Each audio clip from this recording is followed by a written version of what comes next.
Good day students. आज की class में पढ़ेंगे कोलबर्ग के द्वारा दी गई नैतिक विकास की थ्योरी या नैतिक विकास का सिद्धांत। नैतिक विकास क्या है, नैतिकता क्या है, पहले हमें ये समझना होगा। नैतिकता कोई भी समाज के आशाओं के अनुरूप जो हम व्यवहार करते हैं, जैसे झूठ नहीं बोलना, चोरी नहीं करना, प्यार से रहना, सम्मान देना। अरे भैया, ये साले साले साले गया है तेरे पास, आ रहा है तेरे पास। लेट कम, देख ऊपर उड़ गया है, छोटे नीचे तो आएगा। अलग अलग तो खाए।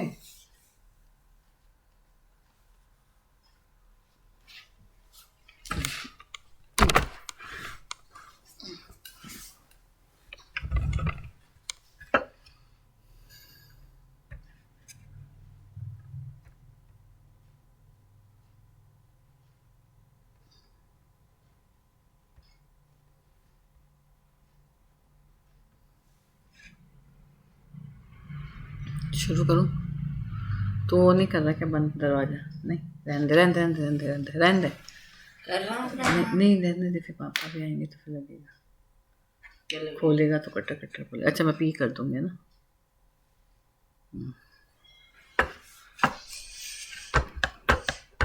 जॉन भी आएगा तो शोर तो ही नहीं, तो गाड़ी चलाएंगे, ऊपर गाड़ी चलाएंगे, उससे ज्यादा शोर हो जाएगा।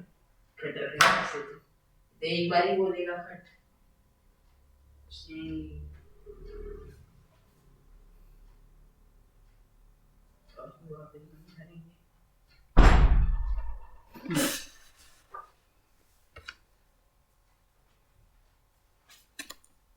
स्टार्ट करो।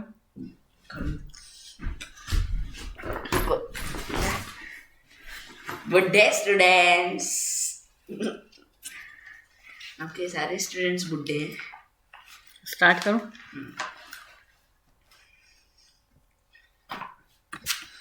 गुड डे स्टूडेंट्स, आज की हम क्लास में पढ़ेंगे कोलबर्ग की नैतिक विकास का सिद्धांत या मॉरल डेवलपमेंट की थ्योरी। मॉरल डेवलपमेंट की थ्योरी पढ़ने से पहले हमें जानना होगा कि मॉरलिटी है क्या, नैतिकता किसे कहते हैं। नैतिक विकास, नैतिकता जब हमारे दिमाग में आता है तो उसका मतलब हमें वैल्यूज़, मूल्य, हर व्यक्ति के अपने जीवन के मूल्य होते हैं, समाज के कुछ मूल्य होते हैं और नैतिकता उन्हीं मूल्यों के ऊपर आधारित होती है। जैसे आप जिस समाज में रहते हैं वो आपसे एक अच्छा नागरिक होने के लिए कुछ नियम, कायदों, कुछ मूल्यों की अपेक्षाएं करता है। उसके अनुरूप यदि आप व्यवहार करते हैं तो वो कहलाता है मॉरलिटी, यानी आपका नैतिक विकास अच्छा है। तो नैतिकता का सीधा सीधा संबंध हमारे व्यवहार से है, जिसमें हम किस तरीके से समाज में अन्य लोगों के साथ में अपना व्यवहार करते हैं और यह अपने क्या मूल्य रखते हैं, संस्कृति क्या है हमारी, उससे प्रभावित होता है। जैसे झूठ नहीं बोलना, चोरी नहीं करना, मारना नहीं, ईर्ष्या, राग, द्वेष, ये सब चीज़ें नहीं होना चाहिए। तो उसके साथ में हम मॉरलिटी को जोड़ते हैं। तो मॉरलिटी या मॉरल डेवलपमेंट जो है वो शुरू से लेकर जब बच्चा पैदा होता है उससे लेकर बड़े होने तक अलग अलग स्टेजेस में डेवलप होती है। ऐसा नहीं कि छोटा बच्चा पैदा होते ही उससे सब मूल्य पता होते हैं कि हमें झूठ नहीं बोलना, हमें चोरी नहीं करनी, हमें मारना नहीं है। इन मूल्यों का विकास उसमें किया जाता है।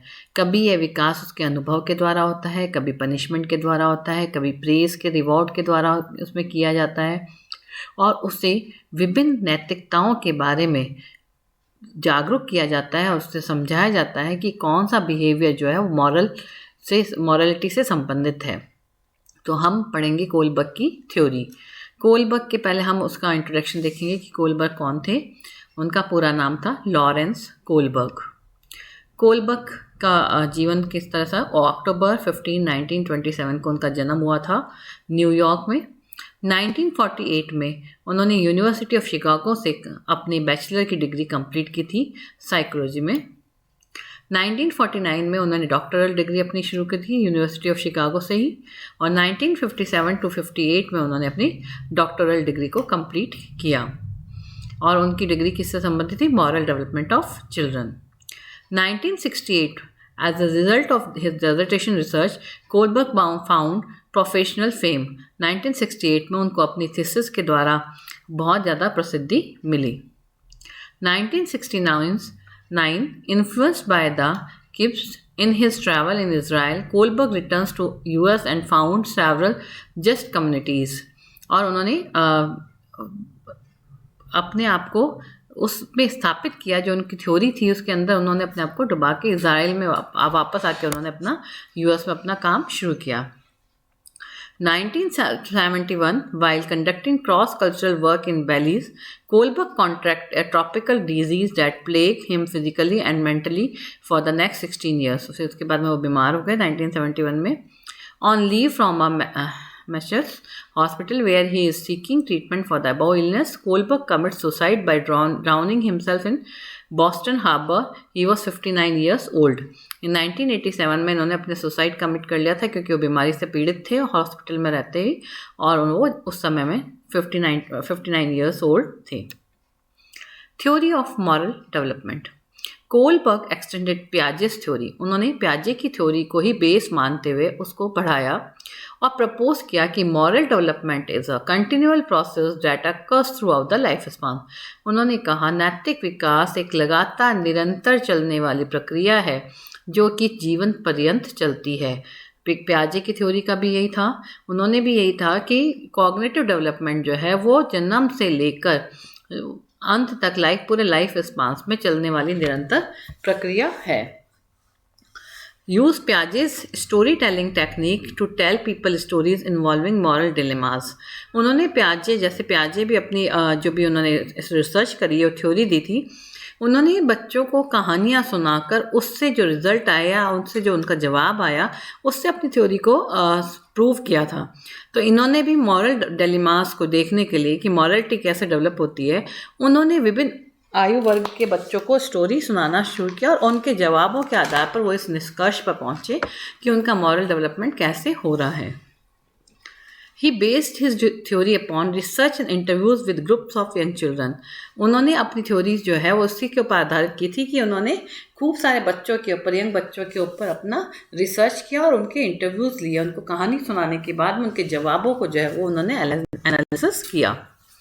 A series of moral dilemmas were presented to these participants and they were also interviewed to determine the reasoning behind their judgment of each scenario।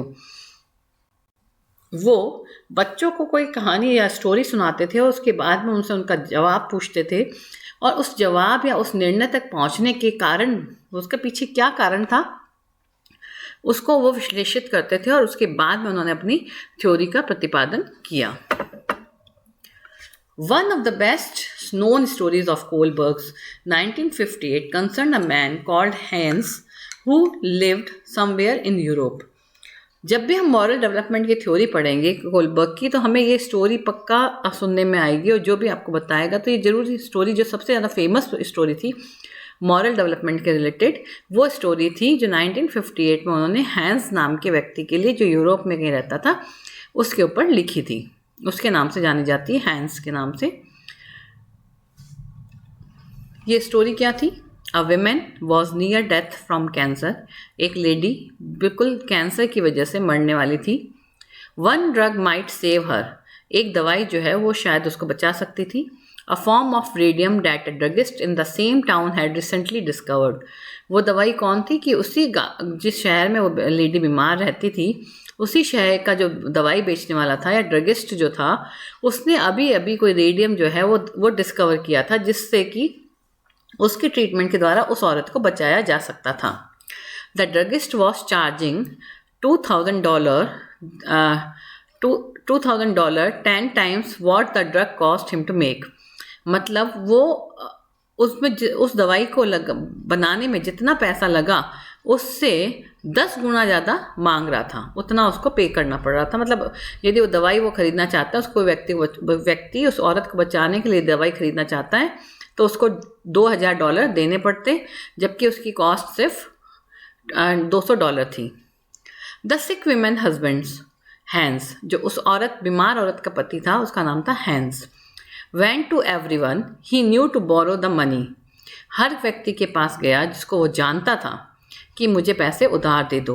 But he could only get together about half of what it cost, लेकिन उसको उतना ही मिल सका जितना कि वो दवाई खरीदने के लिए आधा पैसा चाहिए था, यानी $1000 ही हुए थे। He told the druggist that his wife was dying and asked him to sell it cheaper or let him pay later. तो उसने वो ड्रगिस्ट के पास गया और उसने ये बोला कि आप मुझे ये दवाई या तो कम पैसे में दे दो या मैं $1000 जो बच रहे हैं वो बाद में दे दूंगा, लेकिन मेरी बीवी को बचाने के लिए आप वो दवाई मुझे दे दो। But the druggist said no, लेकिन ड्रगिस्ट ने कहा नहीं। The husband got desperate, husband को लगा कि नहीं मुझे somehow I have to save my wife, तो उसको अपनी वाइफ को बचाना था। तो उसने क्या किया, broke into the man's store to steal the drug from for his wife. उसने ड्रगिस्ट के स्टोर को तोड़कर उस दवाई को चुरा लिया। अब ये स्टोरी उन्होंने हैंस के ऊपर बनाई थी, यूरोप में जो रहता था उसके ऊपर, कोलबर्ग ने। एंड देन ये स्टोरी उन्होंने सुनाकर सभी एज ग्रुप के, अलग अलग एज ग्रुप के बच्चों को अलग अलग सुनाई और उसका जवाब मांगा कि क्या उसके हस्बैंड ने ये किया तो वो सही था या गलत था। सही था तो क्यों सही था, गलत था तो क्यों गलत था। और उसी के हिसाब से जो उनके आंसर आए उससे उन्होंने अपने आप को, अपनी थ्योरी को प्रूव किया कि इस उम्र का बच्चा इस चीज़ को प्रायोरिटी देता है, उसके लिए नैतिकता इस चीज़ से सीखी जाती है, और दूसरे के लिए नैतिकता, उससे बड़े एज ग्रुप के लिए नैतिकता क्या होती है वो दूसरी तरीके से सीखी जा सकती है। तो ये बहुत पॉपुलर स्टोरी थी जिसके ऊपर उन्होंने अपनी थ्योरी को बेस्ड किया था। अब हम आगे देखेंगे पहले थ्योरी